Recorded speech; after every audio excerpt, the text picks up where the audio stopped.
Di sebuah kosan putri di Malang, ada satu kamar yang tak pernah lagi disentuh. Konon, dari balik pintu nomor 3, masih terdengar tangisan bayi di tengah malam.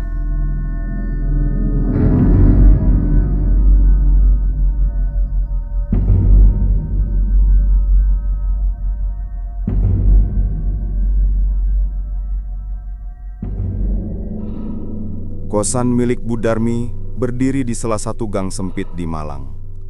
Dari luar, kosan itu tampak biasa saja. Bangunan 2 lantai dengan cat kusam, pintu kayu yang sudah mulai lapuk, dan lorong panjang yang menghubungkan deretan kamar. Namun bagi para mahasiswi yang tinggal di sana, lorong itu menyimpan hawa dingin yang tak pernah hilang, seolah ada sesuatu yang selalu mengintai dari balik kegelapan. Suatu malam, seorang penghuni baru datang. Namanya Sarah. Ia gadis berwajah pucat dengan tubuh kurus, rambut panjang yang dibiarkan tergerai, dan tatapannya kosong seperti menyimpan beban berat. Sejak pertama kali masuk, Sarah jarang sekali bicara. Bahkan saat disambut hangat oleh Nana, penghuni lama yang menempati kamar nomor 2, Sarah hanya tersenyum tipis, lalu buru-buru masuk ke kamar barunya, kamar nomor 3.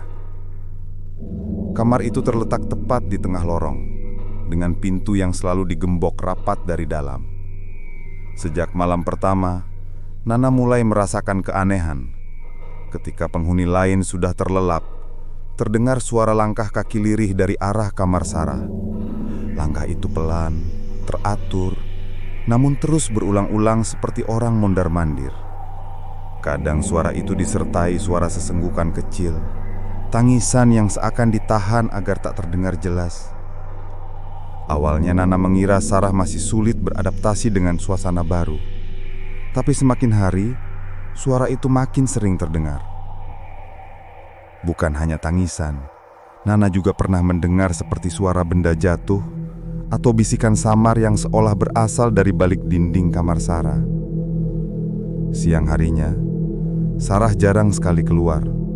Kalaupun terlihat, wajahnya selalu pucat pasi, matanya sayu, dan tubuhnya tampak lemah.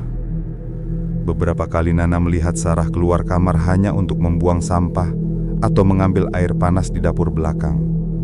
Bahkan saat ditanya kabar oleh penghuni lain, ia hanya menjawab singkat, "Iya, aku nggak apa-apa," lalu buru-buru kembali ke kamarnya. Suatu sore, ketika Nana baru pulang kuliah, ia mendapati Sarah sedang duduk sendirian di teras kos. Wajahnya tampak lebih pucat dari biasanya. Keringat dingin membasahi pelipisnya. Nana mencoba membuka obrolan. "Sarah, kamu sakit ya? Dari kemarin kok kelihatan gak enak badan." Sarah sempat menoleh, tatapannya kosong, lalu menjawab lirih, "Aku cuma agak capek. Nggak apa-apa kok." Setelah itu ia langsung berdiri dan masuk lagi ke kamar nomor 3. Malamnya, gangguan semakin jelas. Lorong kos dipenuhi aroma anyir samar, seperti bau besi berkarat bercampur dengan udara lembab. Suara langkah di kamar Sarah kembali terdengar, tapi kali ini disertai suara seperti seseorang menahan sakit. Nana yang sedang mencoba tidur sampai menutup telinganya dengan bantal, namun tetap saja samar-samar terdengar. "Kenapa sih anak itu?" bisik salah satu penghuni lain yang kamar bersebelahan dengan Nana. Mereka mulai resah, tapi tak ada yang berani mengetuk pintu kamar Sarah. Beberapa hari kemudian, sebuah paket kecil datang untuk Sarah. Kurir yang mengantar menyebutkan nama pengirimnya hanya berupa inisial tanpa alamat jelas. Sarah menerimanya dengan wajah panik, lalu buru-buru masuk ke kamar sambil memeluk paket itu erat-erat. Dari celah pintu yang belum sempat tertutup, Nana melihat sekilas isi paket itu. Kotak obat dengan tulisan asing di bungkusnya. Sejak malam itu, kondisi Sarah semakin memburuk. Ia jarang keluar kamar, bahkan untuk sekedar membeli makan. Tubuhnya makin lemah, Wajahnya pucat pasi dan matanya cekung. Namun yang paling membuat penghuni kos merinding adalah suara-suara aneh yang semakin sering terdengar.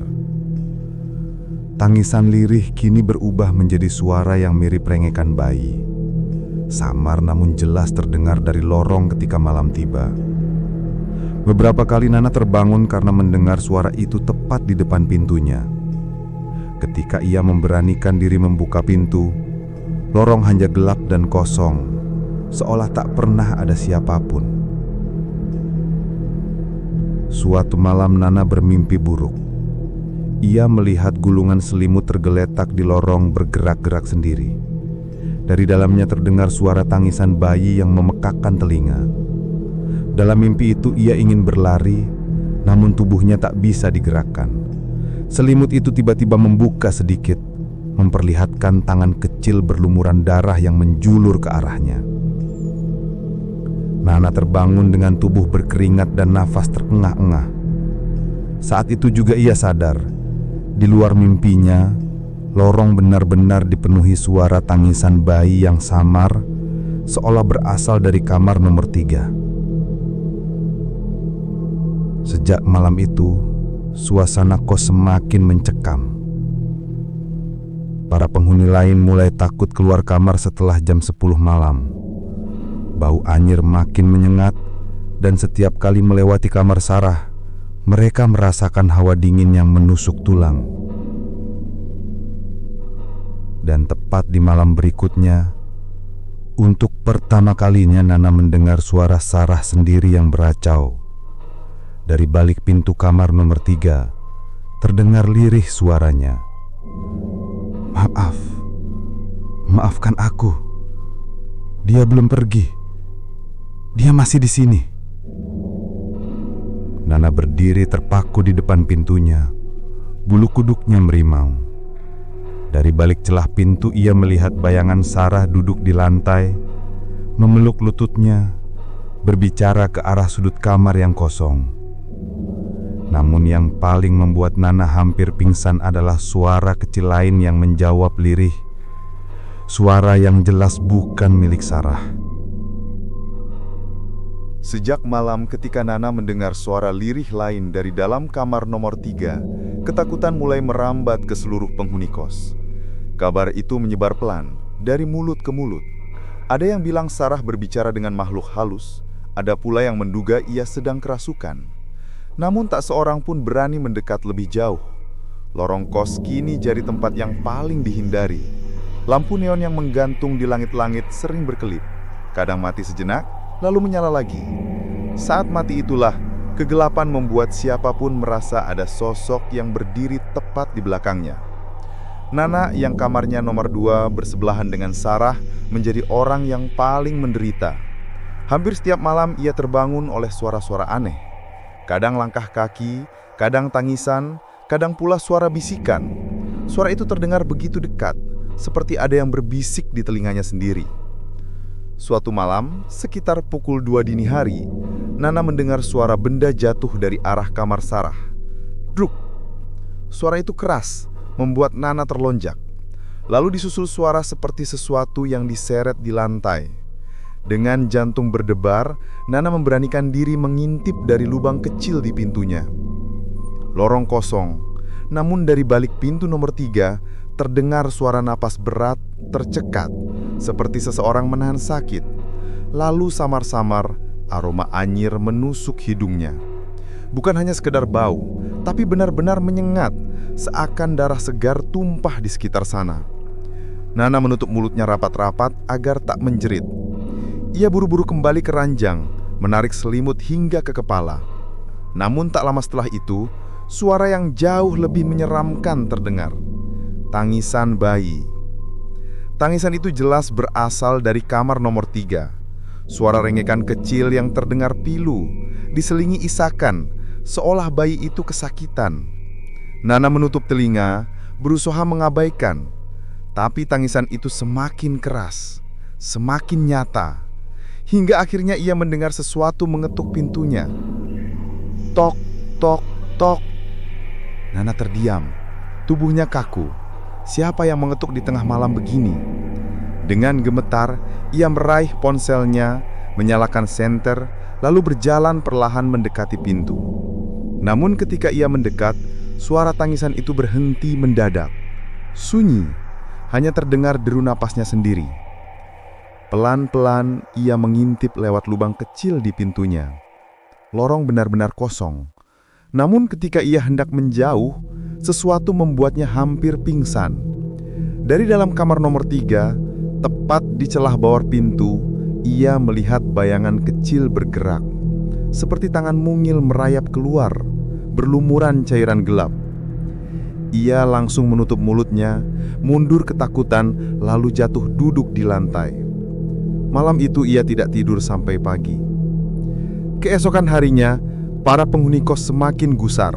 Mereka sepakat untuk membicarakan masalah ini pada Budarmi, sang pemilik kos. Budarmi yang sudah cukup tua awalnya hanya menganggap itu halusinasi. Namun ketika beberapa anak kos lain juga mengaku mencium bau anyir dan mendengar suara tangisan bayi, wajah Budarmi mulai tegang. Iya, memang Sarah aneh dari awal. Tapi masa ia sampai segitunya? Gumamnya. Untuk memastikan, Budarmi mencoba mengetuk pintu kamar Sarah siang itu. Namun Sarah tidak membuka. Dari dalam hanya terdengar suara lemah, "Aku lagi gak enak badan, Bu." Akhirnya Budarmi tak bisa berbuat banyak. Namun, keanehan makin menjadi. Malam-malam berikutnya, Sarah mulai meracau. Nana mendengar jelas ketika Sarah berkata, "Jangan nangis, tenanglah. Ibu di sini." Suaranya lirih, penuh kasih sayang, tapi terdengar janggal karena ditujukan entah pada siapa. Kadang suara itu berubah menjadi jeritan. "Pergi, aku gak mau lihat lagi, pergi." Setelah itu terdengar bunyi benda dibanting dari dalam kamarnya. Penghuni kos mulai ketakutan. Ada yang memilih pulang kampung beberapa hari, ada juga yang tidur di kamar temannya karena tak tahan dengan suasana mencekam di lorong itu. Hingga suatu malam, Nana terbangun karena mendengar suara ketukan keras dari arah kamar Sarah. Duk, duk, duk. Lalu suara Sarah terdengar jelas menjerit-jerit. "Keluar, keluar dari tubuhku. Jangan ganggu aku lagi, jangan." Nana panik. Ia ingin lari keluar kos. Namun ketika membuka pintu, lorong tampak berbeda. Lampu neon keredup, cahaya berkelip-kelip, dan dari arah kamar nomor 3, pintunya perlahan terbuka sendiri. Nana menahan napas. Dari dalam kamar, terlihat Sarah berdiri membelakangi pintu. Tubuhnya gemetar, tangannya mencengkeram perut yang tampak sedikit buncit. Ia menoleh pelan menatap langsung ke arah Nana. Matanya merah, wajahnya penuh keringat dan bibirnya bergetar. "Dia belum pergi," bisiknya lirih. "Dia masih ada di dalam aku." Nana mundur ketakutan. Pintunya segera ia tutup rapat-rapat. Namun sebelum pintu menutup sepenuhnya, ia sempat mendengar suara lain dari dalam kamar Sarah. Suara tangisan bayi yang semakin keras, menggema sepanjang lorong. Dan malam itu, hampir semua penghuni kos tak bisa tidur. Tangisan itu tak berhenti sampai menjelang subuh. Sejak malam itu, suasana kos benar-benar berubah. Bukan hanya Nana yang terganggu, tapi hampir semua penghuni. Mereka sering mendengar suara yang sama, tangisan bayi, bisikan samar, bahkan ketukan di pintu kamar masing-masing. Namun anehnya, sumber suara itu selalu kembali ke kamar nomor 3, kamar Sarah. Beberapa anak kos sudah tak tahan. Ada yang memilih pindah, ada juga yang sekadar menginap di rumah temannya. Tinggal Nana dan 2 penghuni lain yang masih bertahan, meski ketakutan setiap malam. Nana sendiri semakin merasakan tekanan. Tidurnya selalu terganggu, tubuhnya lemah, matanya cekung. Kadang ia merasa seperti ada yang mengawasinya dari sudut kamar. Bahkan siang hari pun, lorong kos tetap terasa dingin dan mencekam. Suatu sore, Nana yang kebetulan pulang lebih cepat, mendengar suara muntah dari kamar Sarah. Ia mencoba mengetuk. "Sarah, kamu gak apa-apa?" Tak ada jawaban. Namun dari celah bawah pintu, Nana bisa melihat genangan cairan kemerahan yang merembes keluar, bercampur bau anyir menembus hidung. Panik, Nana mengetuk lebih keras. Tapi tiba-tiba pintu terbuka sedikit. Sarah berdiri di sana, wajahnya pucat pasi, bibirnya kering, matanya cekung. "Aku nggak apa-apa," katanya lirih, "cuma pusing sedikit." Namun Nana melihat jelas, di lantai belakang Sarah ada noda merah besar seperti darah. Sarah buru-buru menutup pintu, mengunci dari dalam. Malam harinya, mimpi buruk kembali menghantui Nana. Ia bermimpi berada di lorong kos yang gelap, dengan suara kangisan bayi menggema. Di ujung lorong, ia melihat Sarah duduk di lantai, memeluk sesuatu yang terbungkus kain putih. Dari dalam kain itu, terdengar rengekan bayi. Saat Nana mencoba mendekat, kain itu terbuka sedikit, memperlihatkan wajah bayi pucat dengan mata kosong menatap lurus padanya. Bayi itu menangis keras, tapi darah mengalir dari mulutnya. Nana terbangun dengan teriakan. Jantungnya berdegup kencang, keringat dingin membasahi tubuhnya. Namun yang membuatnya nyaris gila adalah kenyataan. Suara tangisan bayi itu masih terdengar, nyata, menggema dari kamar sebelah. Keesokan paginya, Budarmi akhirnya turun tangan. Ia memanggil seorang ustaz untuk melihat kondisi kos dan terutama kamar nomor 3. Saat ustaz itu masuk, Sarah awalnya menolak. Ia berteriak dari dalam, "Jangan masuk, jangan ganggu aku." Namun setelah dibujuk lama, pintu akhirnya terbuka. Pemandangan di dalam kamar membuat semua orang bergidik. Ruangan itu pengap. Bau darah menusuk hidung, dan di sudut kamar ada baskom berisi air merah pekat yang entah apa isinya. Sprei kasur penuh noda, dinding pun tampak bercak kehitaman. Sarah duduk di lantai memeluk perutnya, matanya liar. Saat ustaz mulai melantunkan doa, ia langsung menjerit. Tangannya mencengkeram perut, tubuhnya menggeliat kesakitan. "Dia masih di sini, dia belum pergi, dia belum keluar," teriaknya histeris. Ustaz terus membaca ayat-ayat suci, tapi semakin keras doa dibacakan, semakin keras pula jeritan Sarah. Tangisan bayi menggema lagi di dalam kamar itu, begitu jelas, sampai membuat beberapa penghuni menutup telinga sambil menangis ketakutan. Nana yang berdiri di dekat pintu merasakan hawa dingin menyelimuti tubuhnya. Dari arah bawah kasur, ia melihat sesuatu bergerak. Bunyi duk, duk, duk terdengar seakan ada yang menghantam dari dalam. Sarah menjerit makin keras, matanya mendelik, suaranya berubah serak. "Dia nggak mau pergi, dia milikku, aku ibunya, jangan ambil dia dari aku." Ustaz menghentikan doa, wajahnya tegang. Anak ini sudah melakukan sesuatu yang tak seharusnya. Ruh yang tak sempat lahir, kini menempel padanya. Semua terdiam. Nana merasakan bulu kuduknya berdiri. Ia paham maksud ustaz itu.